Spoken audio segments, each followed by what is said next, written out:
Okay, now we start.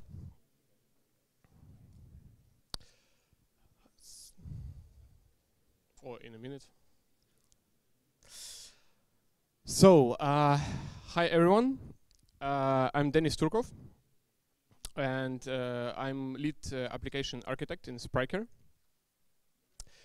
And today I will, I'm the only one who put his hand up when there was a question. Who doesn't know German? That's me.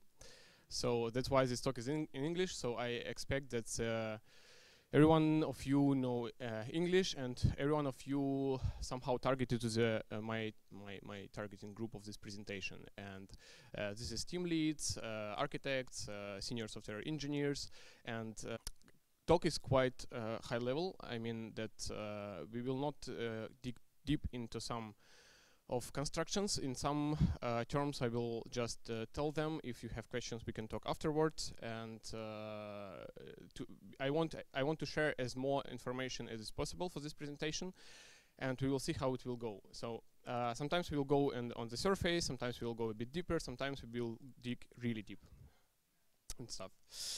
So my talk called as code quality as an engine of your business, of your IT business. And usually by IT business you mean not only support desk, but it's all these companies which actually produce a software or provide the services for software or provide an API or provide some integrational services. Everything of these solutions, they are IT businesses, and today we will talk about them. At first I will give some introduction on Spryker. I will not talk about the business. I will talk about the architecture and our software and our problems with which we are facing, and how we are solving them. So the first point is that Spryker is modular. That's the approach what we took instead of microservices and monolith application. It's somewhere in between, and you always can switch in the project. And our modules present, or modules or groups of modules, they present features. These features, it's not something small, it's some really big beasts like cart, like checkout, like OMS, stuff like that, and they are all modular. But in addition to this, we have a version for each module. So we support semantic versioning, and behind this slide, actually, behind this modular structure, you have another dimension, which we, with what we are working on, actually, with what we are working now. And this multiplies complexity, of course, because when you have all these modules around you, and you have versions behind them, it's always brings complexity in. But there are lots of benefits what we get from this approach. This approach allows us actually to build features in a modular way, functional independently to each other. And not only functionally, but code-wise. That code base of features could be completely different to each other, and this allows us to reuse big amount of code. Actually, a module, when we build a module, it doesn't expect who will use it. So any of new modules which we create, which could be created in parallel, they could use initial module.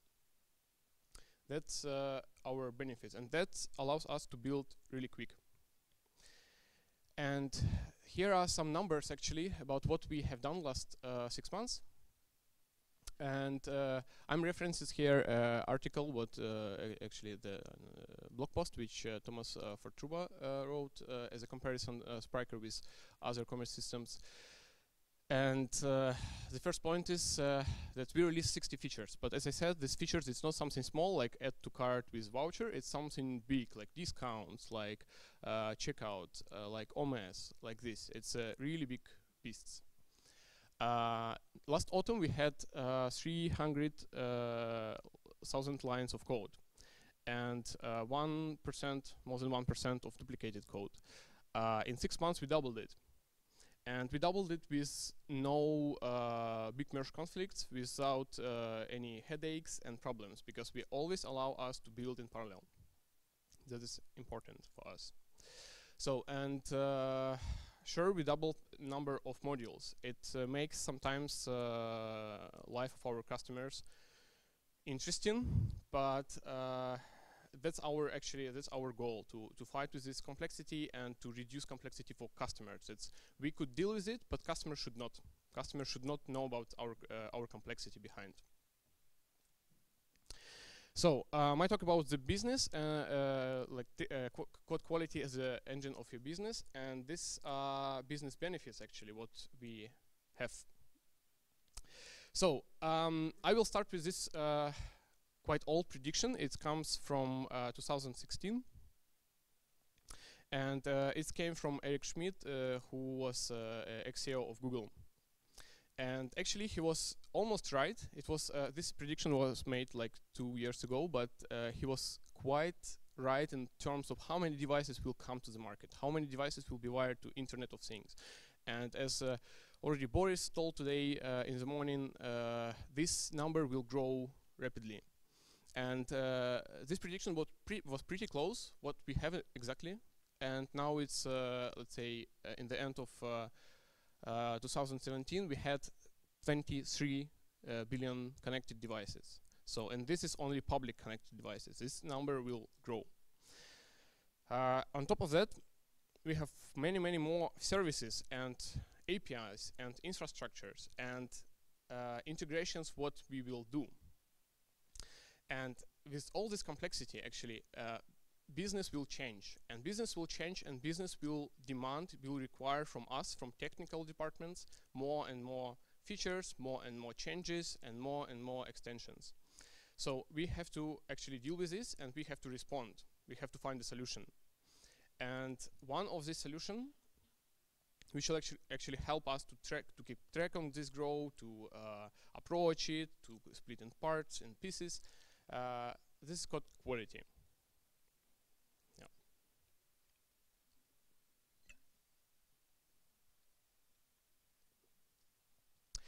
So, what are those business benefits what I'm talking about? This always comes actually to time, and this you will see here. That's always for business, it's time and money, and always time even comes to money. And here we are talking about shorten onboarding process, then shorten feature to market time, and we have all these benefits which all these points which actually brings us to shorten time what we spend for development, or time what we spend to teach new people, or time we spend to bring a feature to market. This is very important, and this is always a main point. Whatever we are talking about in code quality, in technology room, always business will talk with you in terms of money. So, and these are the points which actually allows you to bring this high quality code, because always we have this confrontation. The business demands more features, the tech team demands that requires and asks for more time to bring really good features with really good quality, but there is no time. So these are points actually for you to take them as constructive points to discuss with business. Why you need high quality? Why you need to spend a little bit more time? Why you need to spend time for testing and so on? So, and the last point, that software vendors actually, they, as we are, as a Spryker, we multiplied by the number of our customers. So each change will lead to a multiplied number for each of our customers. Each problem what we have now, it will be multiplied. The same thing for API, for infrastructure services, everything. I think most of you actually involved in this project, where you have customers which will depend on your code, what you bring to the market. And I don't like the quality of this picture, but I like the picture itself. This picture we always show in our onboarding process. We show to our customers, and we always say that you can start. Of course, you can start really quick to write a crappy code, and it will bring you features from the very beginning. It will be very quick. It will be really good. Business will be happy, but then with the time, of course, it will be decreased. And of course, the number of features what you can bring to the market will be lower. And what we always say that our goal is to stop writing crappy code. Our goal is to provide an architecture and infrastructure which will allow our customers and us to bring a good quality code. That you always expect the same quality from every one of our customers. And in a proper architecture and proper infrastructure, it forces you to bring this high quality code.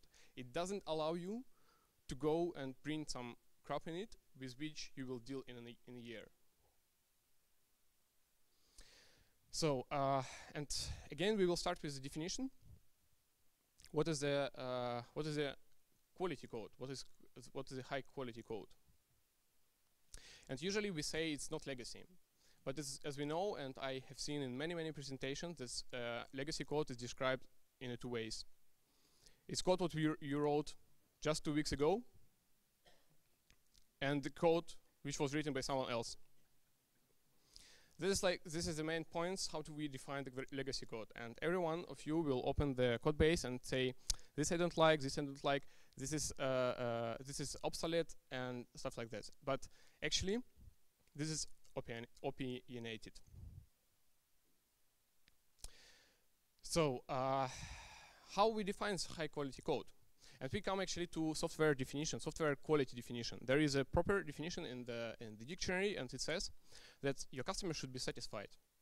That the functional wise, your quality should bring functions. That your code should bring functionality. Your code should bring value for your customers. And this is the main point. After that, we have many more, which are more interesting for us as a tech guys, as engineers. Code should be extendable. Code should be clear, documented, and bug-free. And sure, everybody should love it. Otherwise, it's legacy. So I would say this is the picture what we always have in mind when we are talking on the kitchen about the good or bad code. We always reference to these points, but it's a idealistic picture. But we should not forget that we should go there. It's always something on horizon, but we should always go there. Who doesn't go, they will stop their technology stream or an application soon, because of amount of changes are coming. So, and of course, sure, we cannot continue with some generic rules. We cannot continue with some generic definitions, what I just told now. And that means that actually each of you will define your own style, your own rules. What does it mean for you, good quality code? Because for software vendor, it doesn't mean the same what that means for customer. And with this, you will define, of course, code style. You will define conventions, team rules. Team rules, here I mean the process, how you process the bug fixes, how you process a new opinions, how you process a new propositions, how you deal with this, how you track them, how you estimate your technical depth. These are all technical team rules. The process of pull request approval, you will define it because let's say in Spryker we have semantic versioning, and we define for ourselves that patch release will bring in only one developer who will approve your pull request. If you want to release a minor, you will get 2. If you release a major, then 3 developers and plus architect. If you change old module, if you bring a new module, no problem. But for all modules, everything should be changed by architect. And of course, you should define your done state. This is something what comes from Scrum, but from Agile actually. But you should define what does it mean for you that feature is done. What does is it the way the moment when you release it, or is it the moment you presented it to customer? Because after this moment, everything what you're talking about will be lost. Every technical or functional depth what we will talk about, it will be lost if it's not written before this moment. Because business will just stop and go further. They will not wait for you when you will fix your problems. That's why done is so important. That you say that we say that done is when feature is done, is presented to customer is happy, and all technical and functional depths are written and estimated, and we know it. That means for us done. Then, sure, once you know what is it exactly, you should measure it. And there are actually two opposite sides of it. The first one, sure, you should not measure it when you build something from scratch, or when you like MVP or presentation of proof of concept. You don't care about this. Or you're one or two developers who know the code base completely, but unfortunately you cannot evaluate it because you are not able actually to go outside of your opinion and evaluate the picture, what is going with your code quality. No way. In this case, you can just forget about the measuring and all what we are talking now. It's not interesting now because it's not interested in these two cases. Yeah, because the first case is going too fast, the second one is going too slow. But the problem comes actually in long run when you expect your business work more than a year, and you expect from your product developing and complexity will increase with time. When you don't know what is the quality of your code right now, you will drive a car without a dashboard. So, what we can measure actually? We are talking about code quality, but it's all opinionated. Yeah, that's every one of us has opinions, and every time is different. But it's not true. There are everything is written, and everything is written like 30 years ago, before we even started to learn programming languages.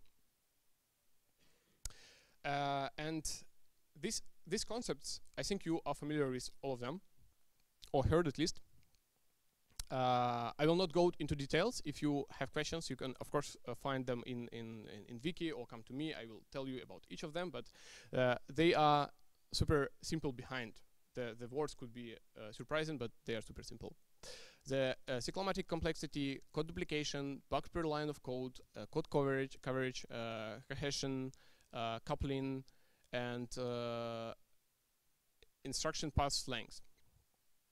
This and many more, of course. But all of these points actually, they could be calculated. From each of these points, you get a number. It's not just some random word.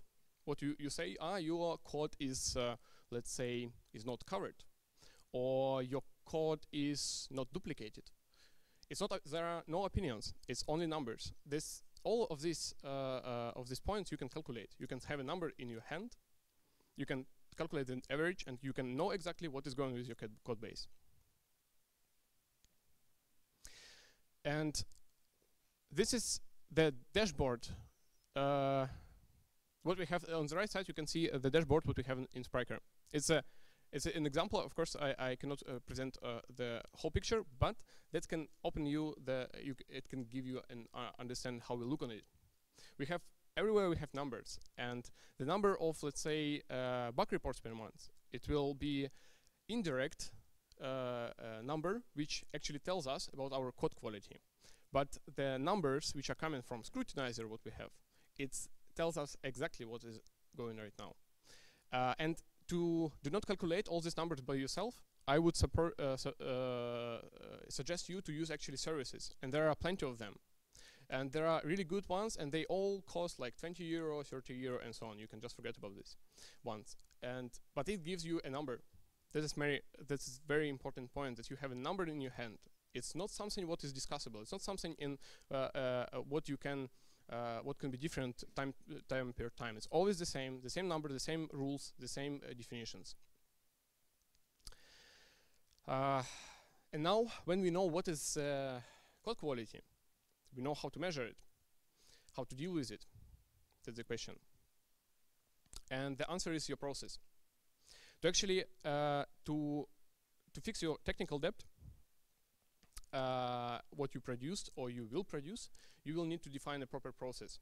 If you don't have a process of this fixing, you will always come to the point that you are rewriting your system again and again. You create it from scratch, you write the code, and then you create a new one.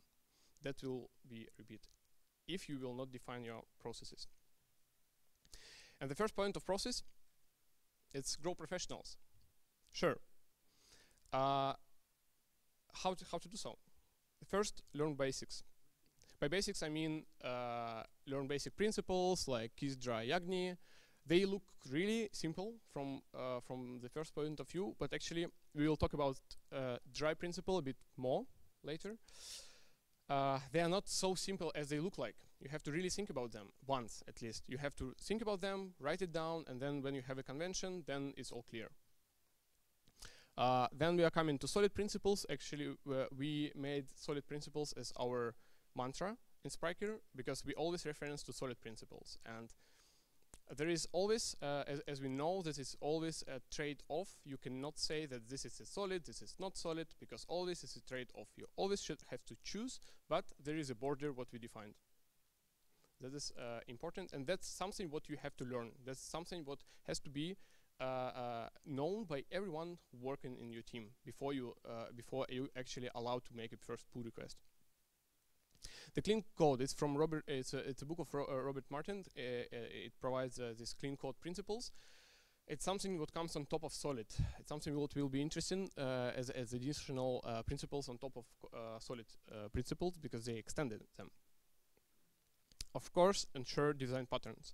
But the same problem that there are plenty of them, and you should know in your technical team, you should not know all of them. You should really good know only those which are used in your company. If in your team or in your project you don't use, why should you learn them? But those which are used has to be known by the engineering team really good. How to use them, what does it mean, what behind them, what's the reasoning, everything like this, no questions. When you tell to someone, now we need to resolve this problem with an adapter or a bridge, or here we need like a abstract factory, something like this. It should be clear just from scratch, from the very beginning. It should be clear what you're talking about. Nobody should have a different meaning because it's defined constructions. And as additional, I would say it's like advanced. It's packaging principles. Of course, it will require you to do some pre-work, because you need to define what are your dependency subjects. Let's say it could be services, microservices, it could be, even in monolith application, you can find those units, the dependency units, which depend to each other, which have multi-dependencies and inherit each other and so on, but you always can define them. And once you define them, you can define the relations between. That is very important, and then the packaging principles will answer all your questions once you came to this point. So once you have all this good prepared and basic prepared team, then you should grow. Because once you came to this point, it's not the end, it's just the beginning. And this point is unlimited. How to grow your team? First, you need to define your requirements and expectations. What exactly you expect from team to know? Because if team has no minimal knowledge, then you always will be fluttering around some basic concepts, and you will be always lost. Some newcomers will be completely lost. You should know what you expect from each of your teammates. Onboarding plan. Super easy, super simple. Even if it's a checkbox, it will be completely enough to know what exactly should be in the onboarding process. And training sessions. It's something what actually, even when you sit in one room, the knowledge share, it's a big challenge actually. And to handle this, you need to share this knowledge and make these synchronization sessions. Code review. Code review, it's a completely different, it's a really big and deep topic. I don't want to dig into details, but you need to define the process, and you need to always make it better. You need to always find the issues what stop you to make a good code review and make it better. You need to bring the culture of code review in your company. And that's something what comes with time. It's not something what you can define straight away. And RFCs instead of opinions. That means like request for change instead of opinion. We are not talking about I want to have this, I don't like this. We are talking about RFCs. About RFCs we will talk a bit more. What is request for change?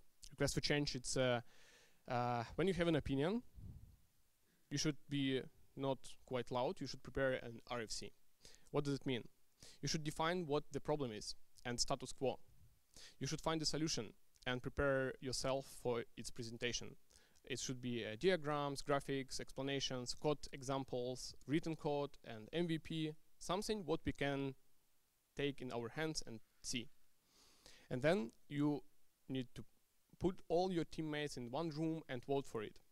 If it goes well, if everybody likes it, you approve it. Once you approve it, it's not the last point. You need to actually update your documentation. You need to get everyone known what is going now. Why is it change happened? What's the reason behind? But it should be one document with which you will not repeat it again and again why it happened. Code entropy. So now, yeah, I will talk about this a bit more about coding, like a bit more in details, but I just want to give you some overview on why these simple principles like dry keys and stuff, they are not so simple actually. The first point is that Meir Lehman said once, actually in his book, 30 years ago, that this, each computer program which is used will be modified. And once it's modified, the complexity will grow. That is clear. And with this, we come to some exact points. And the first point, sure, you know this broken window theory. And this always the same story for each company, when we start to break the first window. Once you start to break the first window, then the last window will be broken soon, in a month.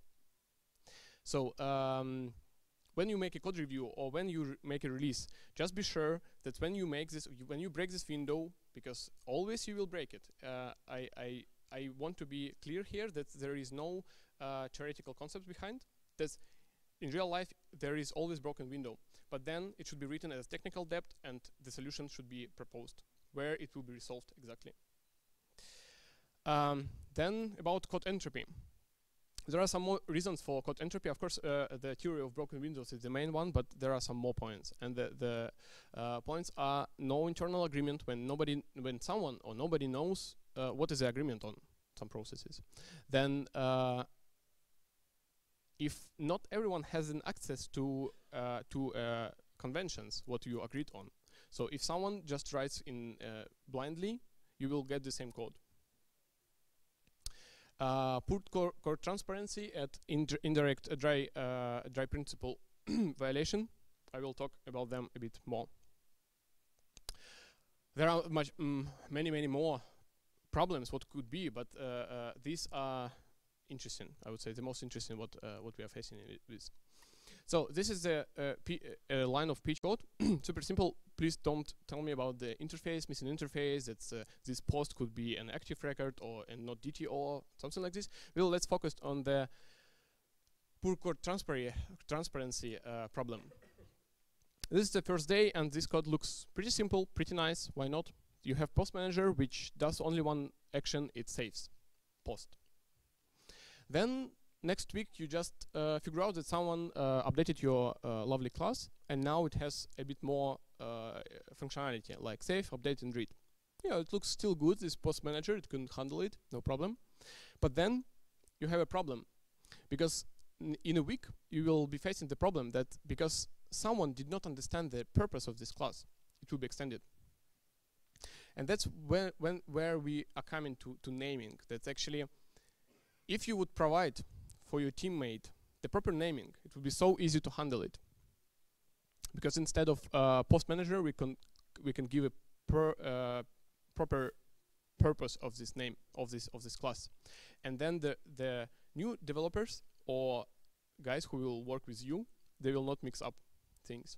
Just give your team more tips, give them more hints how to deal with your code. And this what we are talking about, the self-documented code. That's code actually, it's already a documentation. If you give a precise purpose of the code, like of your class or method, it will make a frame where other developers will work on.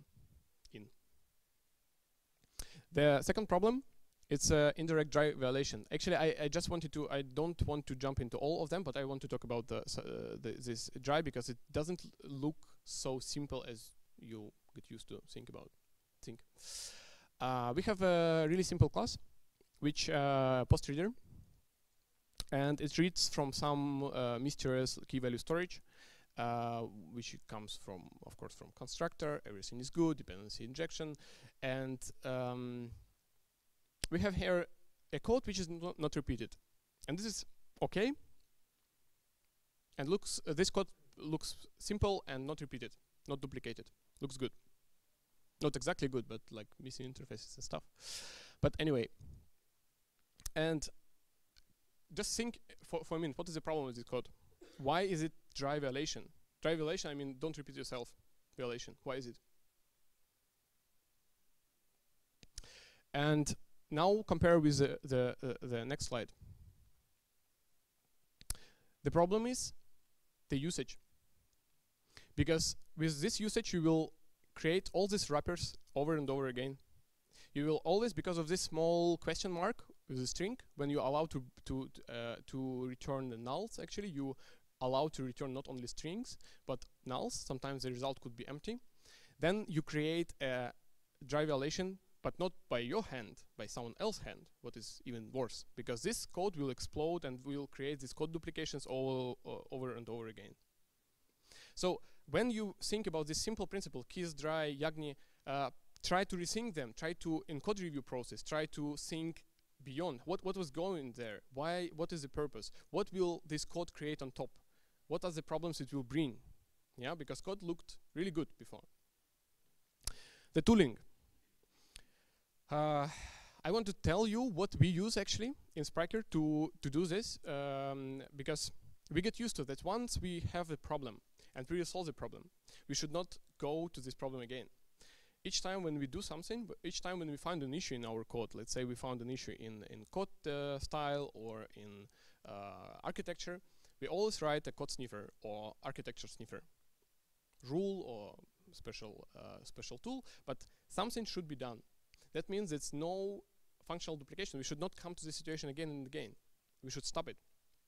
And that's why I suggest you to enable, for any language, actually for every language, there are some tools. I'm talking, of course, I'm talking about PHP now, but there are these tools, let's say they have, there are similar tools for Java, for Ruby, for every language actually, but you can find them.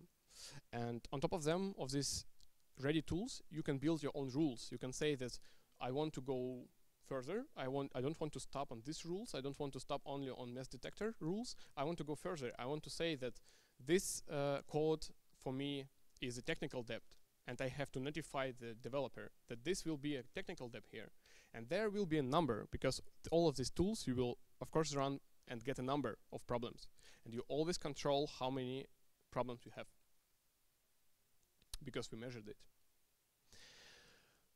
So that was all my talk. I did not. I think I did not dig into details in all of them, but usually I could speak about this like whole day. But I wanted to really pick all this meta information from this talk.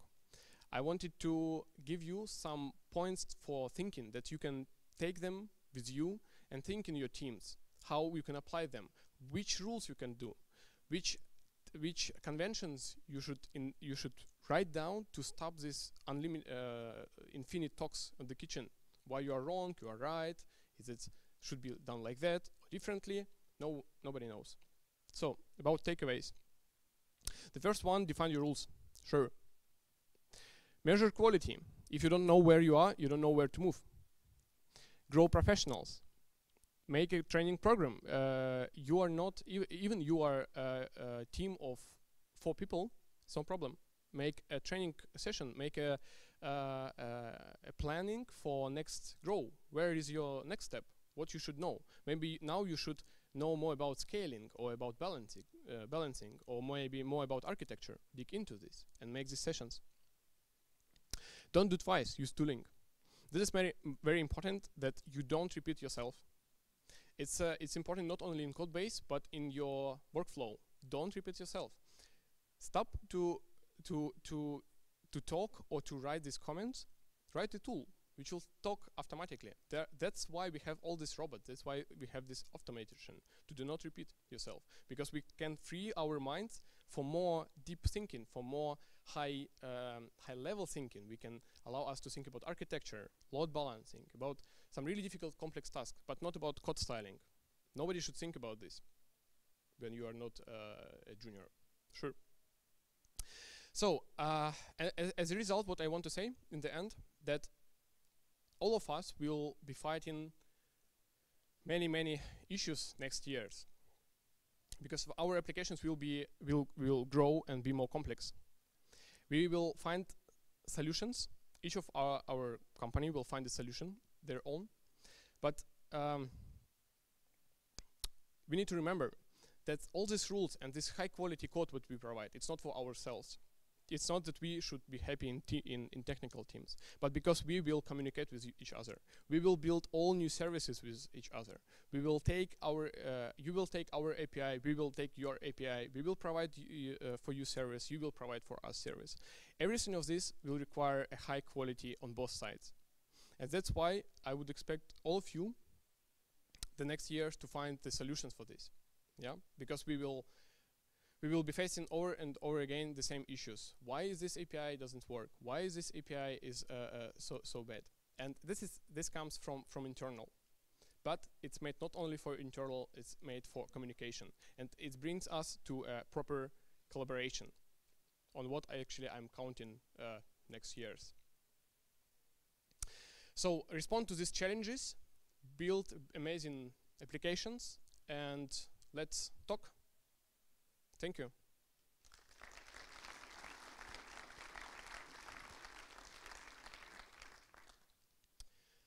So now we have a Q&A session, and I can answer any questions about Spryker approaches or talk what I had now.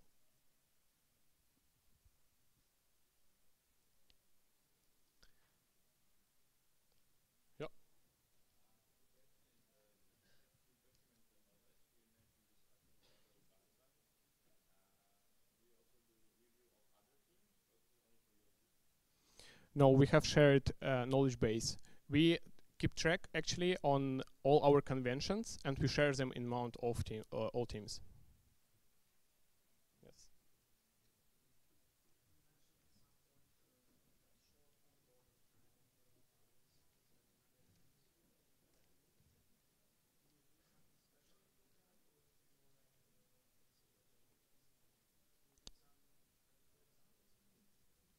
Yeah, at first, when you have, there are 3 points on this. The first point, that when everything is documented, when everything, when for everything you have a convention or an architecture rule or a team rule, you can just open it and then go through all this during the onboarding time. Then the second point is, we are trying to shorten the time we spend to teach on fly.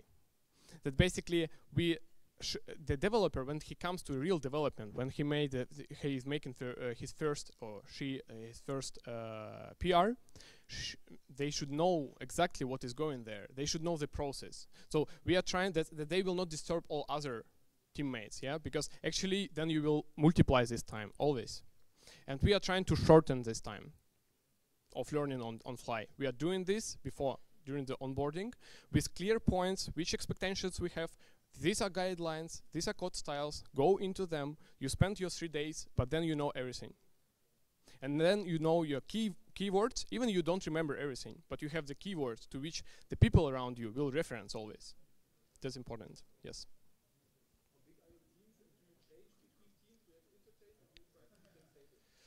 I would say we don't change them randomly, but we make changes, yes. Team is quite big, let's say 70 people, and we will grow next years quite a lot. But teams are not stable. They could be changed, but we don't change them randomly. Usually they are related to product owner, yeah. But sure, you can switch team, no problem. Yeah.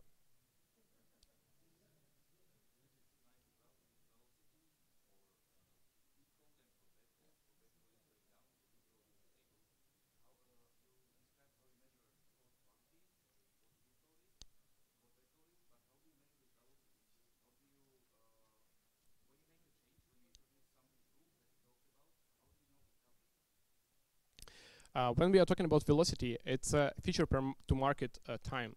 We measure feature per market time, and that's what we do actually to understand how fast we are. What is our speed actually to develop something. Sorry?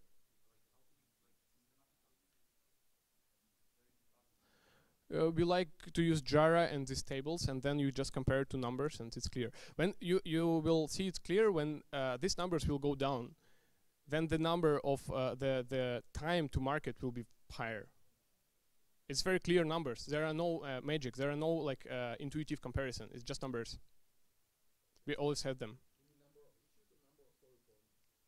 No, I mean we compare, let's say, time to market, feature time to market. It's number, and then we compare with code quality, because we always know this. We have a dashboard where all these numbers are listed. We know exactly each of them, and there are many more, because we are software vendor and we are modular. It brings us even more problems to compare this but this trend you can see clearly. Yeah, you can see when there's time to cover your technical debt. Yeah, because we are trying to actually one tip, that don't expect that business will come to you and give you like a piece of months, like a full piece of time to just cover your technical debt. It's not happening. Like, no way that it will happen. That a business guy will come to you and say, here are your months, you can just do whatever you want to. I don't know what you're actually doing there, but just do it. It's not possible. What we are trying to do, we're trying to cut it and hide it into the feature development, that with each measure release, what we do, I didn't say this probably, but the release app, our gateway. When we release something measure, you have to fix all technical debt for this module. This is a law. So when you bring a new feature, and then you are coming, oh, I will release today. But then you open release tool, and it will say to you, there are 20 deprecated methods, what you have to remove. There is one architectural issue what you have to fix. And this cannot be, because that's how we define our done state. Just this small change hides this time of technical debt inside the feature. I mean, how do you define your done state? This small little turnaround, it does it. Yes. Did I answer this question? Because we compare two numbers. Yes. Okay, thank you then, and have a nice day.